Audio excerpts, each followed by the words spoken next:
prolong things too much further. We're back now. All right, so brief breaking transmission there, people. These things happen in the world of live productions. It just is what it is. So now, as we were wrapping, as we were talking, Mr. Savadia was talking to me about the power of tech, how he feels it has the power to impact persons' lives positively, and you just give us an idea why it occupies such a special place in your heart. I think for me, it's been an organic journey. I've not made any special effort to be in this space.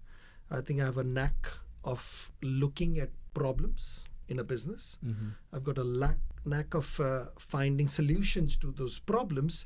And I just built an ecosystem to actually build those solutions for the problem. That is how I got defined as a tech startup and a tech industry champion, sort of.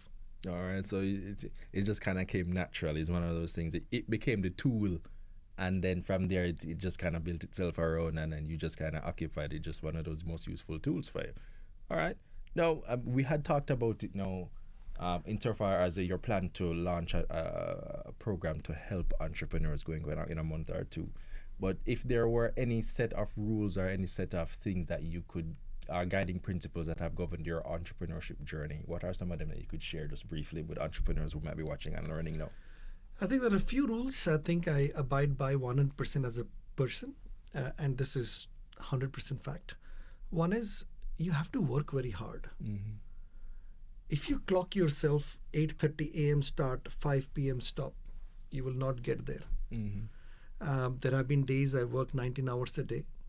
Yesterday it was funny. One of my staff posted a picture during COVID. We were helping many countries around the world with COVID tracking quarantine devices. And we were up all night helping those countries. And I was a part of that team. I didn't say, okay, I've got employees, you guys are going to do it, I'm going to go to bed. Mm-hmm. One is hard work. Just work very hard. You should have a discipline to work at least 12 hours a day. I tell you, if 12? you start 12, if you have, I have a discipline to work at least 12 hours a day, because then you're getting a lot more done in a shorter space of time. You progress a lot more faster. I'm young still. I'm not 90 years old, 80 years old that, I have limitations of walking. At this young age, with this fire in me, if I don't use it fully to get out there and triple my achievements, then I'm also wasting all this fire inside me too. And then when you give 12 hours a day, you're actually pushing hard and you're getting things done. And of course, there is family and stuff. You balance that. 12 hours is enough for that. Second, integrity. I've never, ever done anything which is not construed as, you always have to work with integrity. You always do what is right. Sometimes it's not something I like, but it's something that is right. I still will do it. So have integrity in whatever you do, whatever you say, whatever you do. Yes, no matter how good your intentions are, sometimes it takes a different spin. That has happened to me a few times. We tried to help and that turned on our face, but you don't give up. You keep helping. And third is also, don't just think about yourself all the time. This approach, what about me? What do I get in this? This is also a hindrance to your own growth. Think about, what can I do for the business? What can I do for the society? The broader your mind becomes, the broader your vision becomes, you'll grow organically that fast. So 3 things again: hard work, integrity, and big vision. Think big. Vision. I know that sometimes persons who are in the entrepreneurship space, people say that when you take these big swings and you swing for the home run instead of the single, sometimes it's like you are become a victim of your own aspiration, so to speak, because you had such a big vision, and then when you try to accomplish that, it's almost like because you aim too far too fast. And so there's this balancing act between what's, I guess, achievable and what's your big broad vision. How do you balance that? You know what I mean? We failed in one business. I'll tell you that story now. I started Amber Aura a few years ago, which was a home automation system. We built the platform, we built some hardware, but by the time we realized it was very difficult to launch it, very difficult to sell it, very difficult to service all those instruments, and I cut it off. See, your aspiration and big vision also have to be pragmatic and realistic. You need to also learn in life when to pivot, when to say, nope, this is not going to work. It's like if you give a 4 or 5 year old child to push a chair, okay, they'll push and push, they'll put their 100%. If they can't move the chair, they'll drop the chair, go after something else to push. You don't then stand there and sit there and regret, oh my God, I failed. No, you move on. Life has, like there is a saying, if one door closes, 3 windows open. Just jump out of the window and keep doing what you have to do. Do not give up. If one aspiration fails, so what? Wake up. Life is endless opportunities, my friends. Endless. There is no limit of what you can do in life. So why are you limiting yourself? If something failed, I mean, if you had a heartbreak, did you give up for the rest of your life? You moved on and you found somebody else who loved you and cared for you, and it may not even work out again. But a human tendency is to always go into this cocoon, I failed, and feel sorry and pity yourself. No, wake up, shake it up, move on. All right. Now, I understand one of the things that you accomplished recently is that you were named among the Forbes Technology Council. So talk to me about what that means and what impact that can have on Jamaica and how you can use that to, I guess, spread the message of entrepreneurship and growing Amber and so on. What kind of impact will that have? Do you foresee? Coming on the Forbes Technology Council, of course, being on Forbes, it's a nice recognition sort of to add to your CV, to your signature. It's marketing and branding. Yeah, exactly. But I think the Forbes Technology Council actually provides a platform to connect with big entrepreneurs all over the world. You create new connects, you create new ideas, you have discussion forums of all the Forbes Tech Council members who exchange phenomenal ideas that we look at. Okay, I can't think everything by myself. It's impossible. So all of these platforms and forums actually give us so many ideas, new ideas that we can look at. Okay, can we implement this in Jamaica? Can we implement this in UAE? Can we implement this in South Africa? Where is it applicable? So it just enhances our ability to learn a lot of new things for me personally. All right. And you married that, I guess, with being ambassador and special investment envoy for technology for the government. Now, how did that come about and what has that experience been like? It's been a phenomenal experience so far. I was informed, I got a call one day that PM would like PPM would like to appoint you as investment ambassador for Jamaica. I asked what the role entails and if I have a very busy life with Art of Living and with my group, and I don't know if I can do it or not. But when I understood what it required me to do, I was very pleased because it's within my forte, it's within what I do. So I took the position. It's a voluntary position, by the way. It is not a paid job. For those who know, it's an honorary position. You just give time to your country by taking ambassador position and go out there and bring new technologies, bring new investors, bring new investments into the country. So we are speaking to quite a few large tech companies in the world to either assist us with platforms that we don't have, or assist us building infrastructures that we don't have, or even bring their companies here and have a small or big operations of theirs out of Jamaica too, because we are one of the most lucrative near-shore country to Latin America, Canada. It's good to hear it from somebody like you, because when people say these things, I always think there's some agenda or something like that. What makes you say that, though?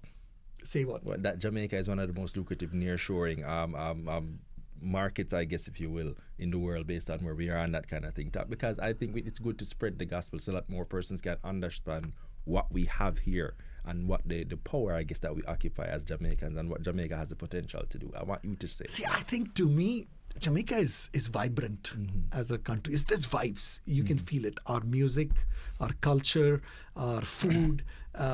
It's a land of joy. It's a land of opportunities. It's got this dynamic way to reshuffle itself based on what the requirements are. What can we not be is the question. We've got the most beautiful beaches in the world. We've got one of the best infrastructure now when it comes to hotels, when it comes to Airbnbs, when it comes to accommodation. It's just incredible how Jamaica has progressed in the last 5-6 years in front of my own eyes. And I'm completely coming with a brand new eye set. I don't have a history of 50 years in Jamaica, 30. Whatever I've seen in the last 8-9 years is what I've seen, how Jamaica has developed so fast economically first. The infrastructures are better. Roads are better. I never had a highway when I first came in 2012. The highway was launched in 2014, 2015 at some point. There's so much of infrastructure, roads, capacity building. So and also, I mean, as you know, Jamaica is actually the fastest now in the world to reduce its debt. That means there is more money in the coffer of the Jamaican government. That means there is more public spending available that improves lives of people downstream. But the effect to the people downstream will take some more time for it to be felt. You know, when there is an earthquake, the center has the biggest effect, and then it slowly comes the effect, and then you feel a slight shakedown, but it takes some time for that effect to reach. Economical growth, when a government is functioning very well, when it's doing the job and it is reducing the debt, increasing our overall stability of economy, the farmers, the drivers of taxis, they will feel the effect. It needs a little more time, but the effect will come because there is more money available in Jamaica to spend for Jamaica than what we had before, without incurring much debt, while keeping our USD to Jamaican dollars pretty stable for so many years. It takes a lot. So I think overall the opportunities we sit with is a lot. When I say we are near shore, very lucrative, because we are a stone throw away from US, stone throw away from Canada, stone throw away from Latin America. Our resources are very bright. We have some brightest minds in Jamaica who needs better training, more training, to fit into the new world ecosystem of jobs. There is a lot of changes that are happening. I think everybody is making their effort. I saw Sandals build their hospitality university of their own. That's exactly what Jamaica needs. I want to applaud Adam Stewart to think of it and do that. We built the Amber Heart Academy. We need developers over time. Yes, the market is a little tight right now, but in a year's time, 6 months' time, as the market picks back, we get more projects. We will need more developers. So what Adam Stewart has done with Sandals, what we are doing with Amber Heart Academy, so a lot of good people trying to do good for Jamaica. What we need to do as Jamaicans, come together, be one voice, one spirit, and take more responsibilities as citizens to reduce our own crime and reduce our own... Look, I mean, the crime situation is worrying. It is what it is. And we've been speaking about it for a long time. But you see, we always look at the government, we look at NGOs, we look at everybody to do something. But you know where peace starts from? From ourselves. So the last question I will wrap with is, you are bucking the trend, or bucking the perception among maybe a few persons that a global conglomerate like yours, Amber, could not be headquartered in Jamaica. And you're bucking that trend because, as you mentioned, you have so many lines of business and you operate in over 100 countries, as you mentioned. How are you able to do this? Or what would you say to persons who would question why Jamaica is your HQ and why you've been able to set up shop here and work here and be successful as you are here? You know, when I open my windows, I see the sea in Kingston. So I've got I live on a tall apartment, so I can see the views. See, I think why Jamaica is because it's not for anything else. I am Jamaican. I have taken a Jamaican citizenship. I've taken the oath. And I take my oath personally. And I, like said before, I've got this passion for Jamaica. And mostly you think, yes, it is. I'm not saying it's easy to run a global conglomerate from here. I'm also going to say there are a lot of things that needs to be fixed from the business environment, which I'm also working with many other entrepreneurs in Jamaica with the government to say, Mr. Government, These are issues. We need a better free zone here, that more companies can come from outside, set up shop, and not when we are 95% export. Our business in Jamaica is only 5% or less than 3% of our global revenue. 97% of Amber Group's business comes from overseas, not from Jamaica. Now, if I'm a 97% export company, I also need better export infrastructure. I need better taxations for exporting, because I'm not spending my money I'm not using Jamaican money to make money for myself. I'm bringing in US dollars from outside. So, and I think there is a lot of push that you've seen lately with Minister Aubin Hill to improve the quality of the free zone. They are liberalizing some of the laws that they had from ancient ages. There's a lot of push that is happening, but I think we're still far away. We really need to improve. Global conglomerates like me would leave if they don't find the suitable environment. I'm Jamaican, so I'll be here. I'm not going anywhere till I die. But a lot of companies to come in with investment, we still need a few things that needs to be fixed. I'm sure they're working on it, but they need to expedite that working, because it's hard. See, one thing I'm praying to Minister Bartlett, if he can speak to Emirates Airline and get a direct flight from Dubai to Jamaica. Okay. That will change our global business automatically. Okay. Can you imagine for now, if I have to go to my UAE office, I have to go to Miami, I have to go to New York, I have to spend there 4 or 5 hours before the next flight. Last time I was trying to get to Dubai 2 months ago, American Airlines was late by 6 hours. I missed that flight and I missed a very crucial meeting. So we also, and I'm sure the government is also working on increased connectivity to Jamaica from all over the world. You will see so many new airlines have started to come to Mobay. So many new airlines are coming from all sides. But we need to connect with Middle East, because Middle East is becoming the hub to the whole world now. And connecting to the Middle East will also connect those investors from Middle East to come in. It will open India, which is a 1.4 billion population, which has money to spend now. The fastest growing economy in the world, became the 4th largest, I think, now. And imagine all the traffic of tourists coming in because the Dubai channel is open, because a lot of Indians can't get US visa, for example. But if we open that route between Dubai and Jamaica, I think the tourism will take a 10 times faster pace. And it will also open up a lot more investors, a lot more easy to commute for businessmen like me. I think we're on the right track, but lots needs done. All right. Well, I think I'm going to call it there. This was such a fantastic interview. I learned a whole lot. I hope a lot of you did as well. There are so many nuggets there, so many snippets of wisdom from an entrepreneur who's doing it in this modern age, bucking the trend of so many of the perception and the cynical persons who believe that Jamaica, in order to be really successful, it's not easy, or it's too difficult to actually accomplish. Here's an example. There are many persons, and he's a person who came to Jamaica in 2012.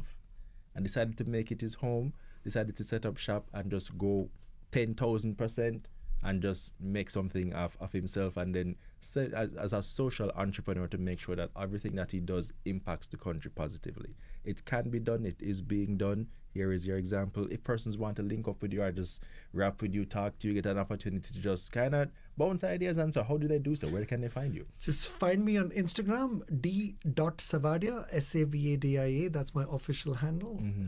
And mostly I try to respond as much as I can. All right. All right, so there, D.Savadia, Dushyant Savadia, the CEO and founder of the Amber Group, somebody who has a lot to say, and we're going to be watching and see with all these ideas that you have coming. It should be very interesting days ahead for Jamaica. All right, with that said, I think it's time for us to wrap. Thank you to everyone who tuned into our discussion, especially those of you sending the comments. Really appreciate those. And if you have a question and we haven't answered it here, not to worry. Drop it in the comments. We'll try our best to get answers to you. If not, we'll have to reach out to Mr. Savadia and make sure you get the right answers. All right? Remember, our audience plays a major part in our show. If there's anyone particular you'd like us to have in studio, let us know.